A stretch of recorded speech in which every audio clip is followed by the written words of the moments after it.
descrição. Bom, ontem o time sub-20 do São Paulo voltou a campo em meio a uma pequena crise que estão enfrentando, né? Ficou venceu o São Caetano por 2-0 no Anacleto Campanella. Eu tenho vontade de ir nesse estádio, inclusive, né?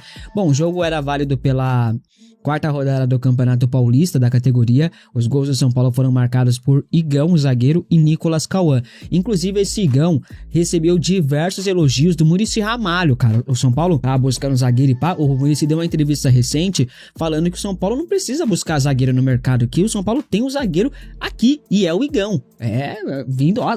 Olha a moral que o Igão tem, hein? O time de Júlio Batista volta a campo aí nesta quarta-feira contra o Santos no CT Rei Pelé. A partida é válida pela 19ª rodada do Brasileirão da categoria. O time sub-20 do São Paulo busca se firmar, buscar uma estabilidade, né? Nos últimos 5 jogos, até que os números não são ruins. São Paulo venceu 3, empatou 1 e perdeu outro. Só que o desempenho, o futebol apresentado é pobre, cara. É assim, pífio, tá? Tomara que a molecada consiga ter uma boa sequência e que possa, né, apresentar um futebol mais vistoso aí, tranquilão. Bom, e tá repercutindo nas redes sociais alguns pedidos aí de torcedores do Fortaleza, rapaziada. Viralizou bastante nos últimos dias. Eu fiquei de trazer... de levar no canal principal, o canal SPFC 100%, se você não é inscrito, vou deixar aqui pra você se inscrever. Acabei que eu não trouxe, né, não levei.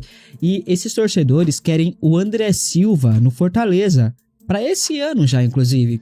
A avaliação dos torcedores ali deles, né, em relação ao atacante é muito positiva, rapaziada. Tudo isso começou por conta de debates em redes sociais, né? Aí o Fortaleza tá precisando de centroavante, né, e tal. Se não me engano, o nome do Tiquinho Soares foi especulado, a torcida não gostou muito, e aí por isso surgiu o nome do André Silva. Apesar dos pedidos, né, não há negociação nesse sentido. Fortaleza e São Paulo sequer abriram negociações para uma possível transferência. Sequer o André Silva foi contatado pelo clube cearense até o momento. O André Silva, inclusive, segue nos planos do São Paulo para o restante da temporada. O centroavante vivia ali um momento de oscilação antes da pausa para a Copa do Mundo, indiferente do Caleri, que voltou de lesão e voltou arrebentando, marcando gol em todo quanto é jogo. O André Silva não, o André Silva voltou bem abaixo do esperado, né? O atacante tem contrato com o clube do Morumbi até o final de 2027. Para você, o André Silva ainda tem espaço no São Paulo? Se chegasse uma proposta aí oficial do Fortaleza, você seria a favor da saída do André Silva? Comente aqui abaixo que eu quero saber a sua. Pausa de 5 segundos para pedir a sua ajuda ao nosso canal com o seu like e se inscrever se ainda não for um inscrito.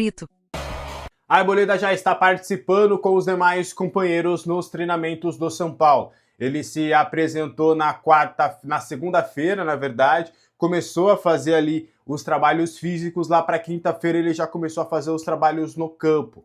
Apesar das férias e tudo, a Arboleda se apresentou muito bem fisicamente e, ao que tudo indica, estava treinando, né, nas suas férias também. O Arboleda, inclusive, participou das atividades do treinamento de sábado, no jogo treino. Então, é um jogador que o técnico Dorival Júnior já está tendo como opção para a sequência da temporada. O Arboleda foi reintegrado. A expectativa agora é dele brigar por espaço entre os titulares. O Arboleda é encarado como reforço interno, já que não se contava com ele. Agora, o zagueiro estará com o restante do plantel. O que você acha dessa situação do Arboleda? Quero saber a sua opinião aqui nos comentários. Para a gente continuar, negociações com Arthur Chaves e também com Domingos Duarte ainda não evoluíram. A expectativa do São Paulo era de ter fechado com um dos dois jogadores até o final de semana, o que não aconteceu. A do Arthur Chaves, acho que é uma questão de tempo para o São Paulo acabar desistindo do negócio. Internamente, o São Paulo fala que não há desistência pelos dois atletas, só que admite sim as dificuldades. O São Paulo recebeu, na verdade, uma resposta referente ao Arthur Chaves, que foi uma recusa da proposta, da terceira proposta. E mesmo com essa proposta sendo recusada, o São Paulo ainda não joga a toalha pelo jogador, por mais que tenha um clube inglês que tenha entrado na situação querendo saber mais detalhes dele, o São Paulo se apega ao staff, falando que quer dar prioridade para o futebol brasileiro, para o retorno ao Brasil e para jogar no São Paulo. O Domingos Duarte, a tendência é dele acabar fechando com o Olympiacos, tá? O Olympiacos está disposto a oferecer o mesmo salário que ele ganhava no Getafe, o que é consideravelmente maior daquilo que o São Paulo está ofertando. O Rafinha tinha como pretensão fechar com o zagueiro até o fim de semana, mesmo com a chegada do Arboleda, porque há um entendimento de que o Arboleda, já que é um pedido do Dorival e ele já queria um reforço para esse setor, o Arboleda, nessas condições atuais, ele chega para ser titular. E o Rafinha gostaria de trazer outro zagueiro que chegasse para ser titular, para que o Arboleda não tivesse essa obrigação de chegar como titular e tivesse mais disputa dentro do elenco do São Paulo. Mas fato é, a atualização dessa segunda-feira é que não fechou e olha, tá bem longe disso acontecer. Pelo menos por enquanto, o meu feeling está correto. Eu falei para vocês aqui que o meu feeling era que o São Paulo tentaria as duas contratações, mas no fim das contas acabaria não conseguindo e o reforço para a zaga seria o Robert Arboleda. Mas vamos aguardar, vai que Rafinha e Felipe Carvalho nos surpreendam nessa segunda-feira e consigam fechar aí alguma contratação. O que você acha dessa história? Quero muito saber o que você acha aqui nos comentários, tá? Para avançar, São Paulo não trabalha neste momento para um substituto do Rafinha. O Rafinha foi efetivado até o fim dessa semana, só que aí agora a atualização é de que o São Paulo meio que entende que dá para levar com o Rafinha e com o Felipe Carvalho até o fim do ano. O Rafinha topou essa situação de assumir essas negociações do São Paulo. Há um entendimento da parte de Massis e de seus aliados que um executivo de futebol não chegaria a tempo de assumir as negociações, de entrar rapidamente no planejamento do clube. Então, você ter duas pessoas que já estavam inseridos no planejamento do futebol, que são Rafinha e Felipe Carvalho, que era do departamento jurídico, que sempre participava das negociações e que agora é o braço direito do Rafinha. Que você tendo essas duas pessoas, você consegue já facilitar e acelerar o processo do planejamento do São Paulo, por exemplo, a reforços. Me deram um exemplo, poxa, se a gente trazer um executivo de futebol e ele conversa com o Dorival, só que ele entenda que as exigências do Dorival não são necessárias para o elenco, sendo que a gente já tinha conversado com o Dorival sobre isso. Então, são algumas questões que fazem hoje a gente quase que cravar que a tendência maior mesmo é de que o Rafinha e o Felipe Carvalho fiquem no departamento de futebol até o final do ano. Outros nomes chegaram a ser conversados, o Edmilson não é mais uma opção, o Juninho Paulista também não é uma opção, o do Edmilson a gente entende porque ele está lá na Copa do Mundo, ele queria que terminasse ali a participação do Brasil na Copa para depois chamar para conversar, o Massis não quer isso, o Massis gostaria de uma rapidez nesse quesito. O nome do Juninho Paulista também acabou não avançando. Esse eu confesso para vocês que eu não tenho motivo, até perguntando para as pessoas ali, só me falam que não foi uma opção, que não foi aventado, que preferiram não evoluir. Acho que é muito mais pelos projetos pessoais que o Juninho Paulista está tendo que algo realmente na negociação, que acabou nem acontecendo, foi só uma sondagem. O Kaká é visto como muito inexperiente para o cargo. E outros nomes, Marcos Braz, tem a questão eleitoral aí que ele vai se candidatar em outubro. Enfim, outros nomes que também acabaram não agradando a diretoria do São Paulo. Então, por conta disso, o Rafinha e o Felipe Carvalho ficarão efetivados aí no departamento de futebol do São Paulo. O que você acha dessa situação? Você acha que é uma boa? Quero saber a sua opinião nos comentários, tá? Para a gente continuar trazendo mais informações, seguinte... O São Paulo quer trabalhar no segundo semestre para ter o menor número de lesões possíveis. Houve um consenso interno de que o início do ano foi muito positivo porque o São Paulo, após uma reforma, uma reformulação no seu departamento médico de fisiologia, vocês vão lembrar que um monte de funcionários naquela época foram demitidos, outros contratados, de que o São Paulo teve uma evolução nesse quesito de lesões. Só que a impressão deles é de que essa troca de treinadores, porque querendo ou não, troca de treinadores, troca a preparação física, troca o modelo de trabalho, troca a intensidade, troca um monte de coisas, que isso acabou acarretando novamente em novas lesões. O Paulo, quando a gente fala lesões, é que o São Paulo não teve tantas lesões graves, né? A mais grave foi a do Lucas Moura. Só que o São Paulo teve, por exemplo, o Sabino perdeu 4 jogos por lesão na panturrilha, o Luciano também, o Cauli com dor no adutor, o Ferreirinha também. Vários jogadores tiveram dores e acabaram desfalcando o São Paulo em pelo menos 2, 3, 4 partidas importantes. Então, a impressão é de que realmente essas trocas, né, porque foram 3 trocas no comando técnico, acabaram prejudicando isso. Então, a ideia é com a intertemporada, você se consolidando com o trabalho do Dorival. O Dorival também se adequando ao que pede e ao que quer também o departamento, a preparação física, porque o Dorival ele não traz o seu preparador físico, porque o seu preparador físico que estava no São Paulo, que também foi para o Corinthians, ele se aposentou, então o São Paulo sobe os dois, o Pedro Campos, na verdade, que era o preparador físico já do clube. Então essa imersão, essa pequena, né, diferença de o preparador físico do Dorival vai ser alguém que já estava no clube, também é um facilitador. Então aí a ideia é carga de treinos, viagens, talvez até poupar jogadores nesse segundo semestre no que for possível, tá? No que for necessário, na verdade, de você poder trabalhar com esse menor número de lesões possíveis. O Luciano e o Cauli já estão disponíveis. Hoje o São Paulo só tem no departamento médico o Sabino, que está evoluindo bem. A tendência do Sabino não ser problema para a reestreia contra o Atlético Paranaense. E aí ficaria só o Lucas Moura, que aí o Lucas é um outro cenário, o melhor cenário possível ele voltar em novembro, então o Lucas é um caso à parte. Só que aí a ideia da comissão técnica e da preparação física, fisiologia, departamento médico, todo mundo conversando, todo mundo tendo o mesmo ideal de realmente fazer o máximo possível para que o São Paulo não tenha esses problemas de lesões e vão trabalhar em conjunto, né, em todos os detalhes de treinos, em todas as etapas, para de fato fazer com que o elenco não sinta assim tantas lesões no segundo semestre. O que você acha dessa situação, dessa história? Quero saber a sua opinião aqui nos comentários, tá? O Lucas Moura evoluiu da sua lesão e ainda assim há praticamente quase que uma certeza de muita gente de que o São Paulo terá o Lucas Moura em novembro e no início de novembro. Ele até publicou um vídeo nas suas redes sociais, né, falando sobre a lesão, falando que o doutor, o Moisés Cohen no caso, o liberou para poder dirigir, né, porque ele estava com uma lesão no tendão, não poderia dirigir e tudo, e que para isso, para ele foi uma baita evolução, porque ele gosta de dirigir, tudo, ele gosta de ter essa autonomia. Ele comemorou essa evolução, e ele chegou até, durante a intertemporada, também fazer algumas corridas no gramado, né, com os atletas e tudo, então isso também é uma interação bacana. E hoje, cara, há um consenso de que o Lucas, hoje ele está evoluindo, ele tem feito todas as etapas para cumprir o prazo mínimo de 6 meses. Porque essa lesão que ele teve no tendão de Aquiles é uma lesão muito complexa, né? Tanto é que a previsão dos médicos é sempre de 6 a 12 meses. Então é praticamente ou mínimo ou o dobro. Então é uma lesão mais complexa. E depende muito de cada jogador, de cada... Enfim, cada um tem a sua particularidade.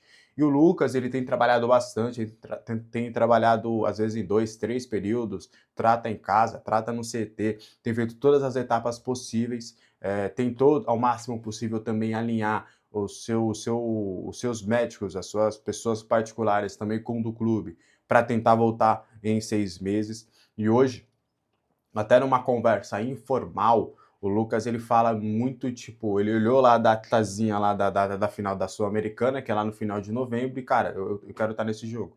Eu quero estar nesse jogo, obviamente, talvez não como titular, mas eu quero estar nesse jogo. Eu volto ali no início de novembro, que é o prazo mínimo de 6 meses, volto ali em novembro, jogo ali 2 joguinhos ali, estou em condições de pelo menos entrar durante o segundo tempo e eu quero estar nesse jogo. Então, o Lucas, ele trabalha mesmo para voltar em novembro e todos os indícios dão conta de que ele vai conseguir realmente retornar em novembro e já está projetando, pensando aí em quem sabe estar realmente na final da Sul-Americana, é claro, se o São Paulo lá estiver. Sobre o Brian Ocampo, o que acontece? O Rogério Scaglioni, que é do Curitiba, ele é setorista do Curitiba, um excelente setorista do Curitiba, só que aí ele trouxe uma informação que se faz sobre o São Paulo. Ele trouxe a informação de que o Curitiba estava fechando a contratação do atleta e que tinha vencido a concorrência de alguns clubes no Brasil, incluindo o São Paulo. E aí, respeitando, obviamente, a apuração do Rogério, que é um excelente repórter, sabe muito de Curitiba, do que a gente sabe do lado do São Paulo, não houve sequer procura. Até alguns sites, alguns influenciadores de São Paulo, e vocês também nos comentários, vocês, quase todo dia, basicamente, me perguntavam sobre o Brian Ocampo. Falavam sobre, o Brian Ocampo foi procurado pelo São Paulo, tá negociando, tá avançando. Só que eu sempre falei para vocês que do que a gente tinha de apuração, a gente sempre jogou esse nome para lá. Falar, não, mano, não tem nada, nada, nada. É um nome que a gente tentou há 2, 3 anos atrás e que o scout estava monitorando até pouco tempo, mas aí ele saiu, inclusive, do monitoramento do scout, porque é um nome que não agrada, ele está livre no mercado depois de uma passagem no Cádiz. É um ponta esquerda. E aí, quando fechou também com o Victor Sá, meio que acabou, né? O São Paulo não vai contratar outro ponta esquerda. Então, o São Paulo não chegou a procurar ou ofertar qualquer tipo de situação de sinalização para o Bryan Campos. O que pode ter acontecido é o empresário, né, se fazendo valer do nome do Campo, está bastante ventilado no São Paulo. Falar que o São Paulo também estava de olho e tudo para poder valorizar o passe na hora ali da negociação. Isso faz diferença, né? Porque pensa, não, ó, o São Paulo está negociando e eles estão ofertando, eles estão quase chegando na nossa pedida. Aí chega o cara e fala, então beleza, se eles estão chegando, então a gente vai passar aí o que eles estão querendo. Então, sabe, faz parte até de inflar o negócio, mas pelo menos o que a gente tem de informação, o São Paulo nunca procurou, nunca fez qualquer menção internamente para a contratação do Bryan Campos. Bom, para a gente avançar aqui agora e começar a falar sobre o mercado da bola, rapaz, é o seguinte, ó.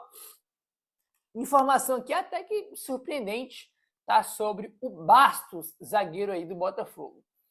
Blog do São Paulo. Bastos pode entrar no radar do São Paulo após situação indefinida com o Botafogo. Olha essa.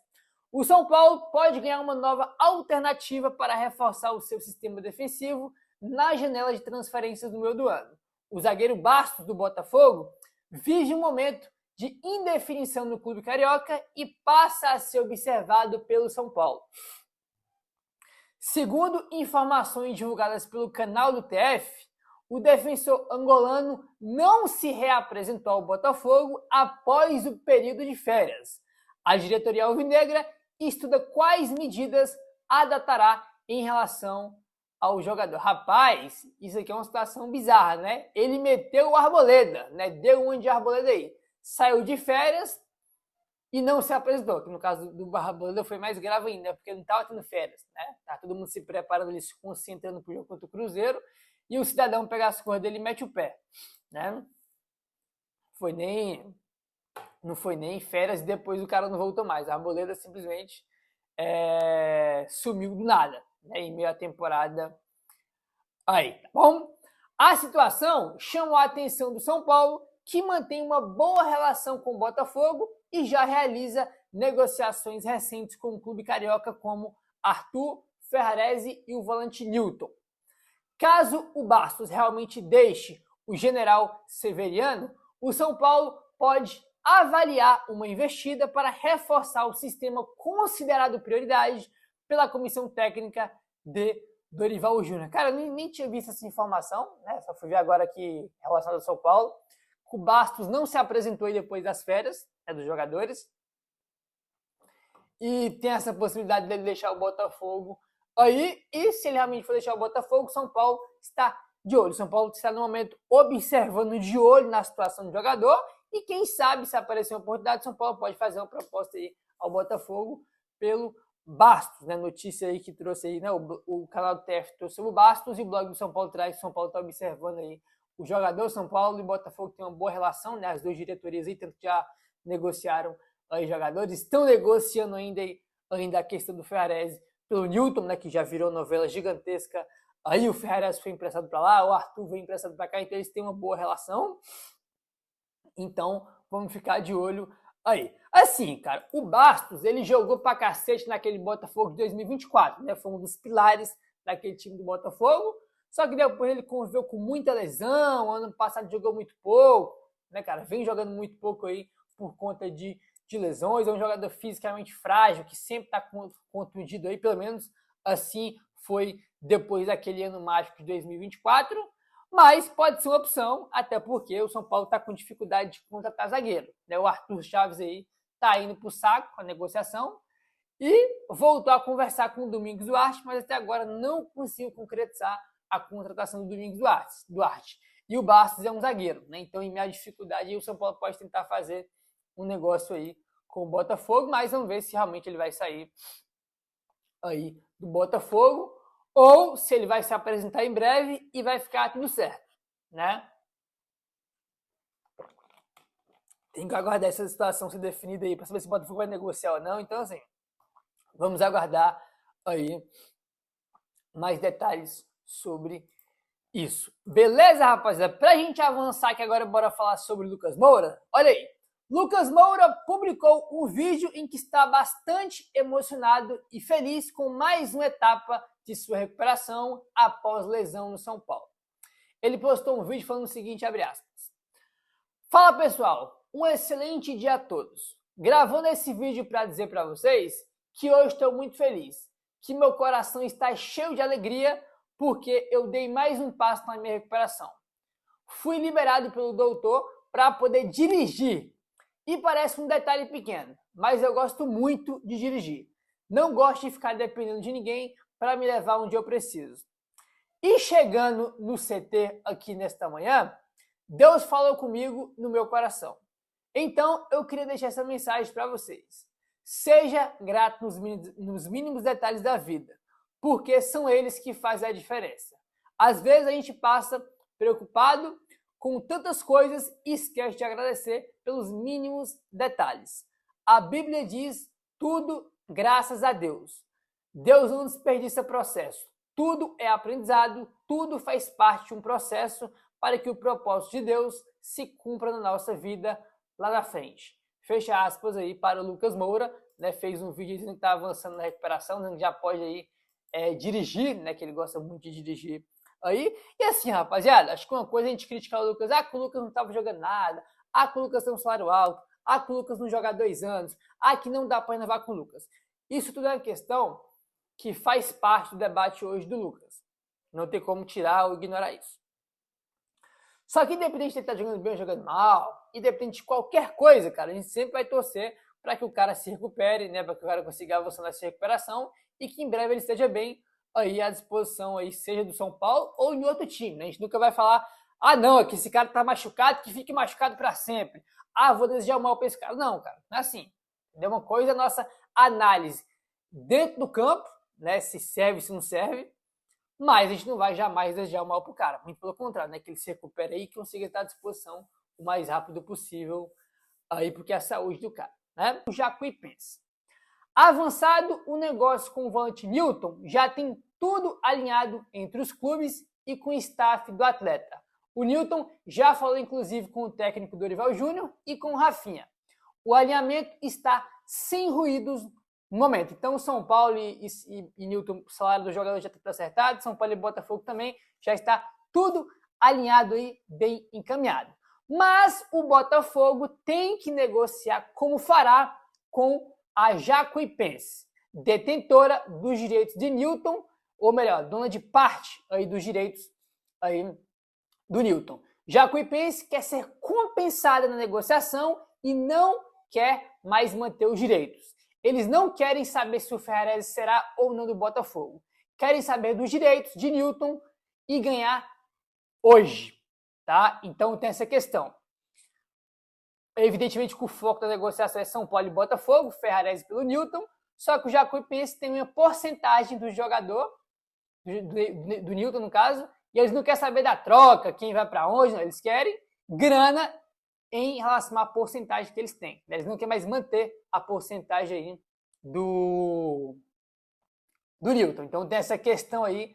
Aí é o que o Botafogo tem que resolver, né? Porque ele ainda é jogador do Botafogo, então o Botafogo tem que resolver lá, negociar com a Jacuipense para saber o que vão fazer. Porque o negócio não envolve grana, né? Envolve troca de jogador um pelo outro. Né? Até porque se fosse para envolver grana, o Botafogo que tinha que mandar grana para o São Paulo, porque o Ferrarese vale mais do que o Newton. Né? Ainda tem essa questão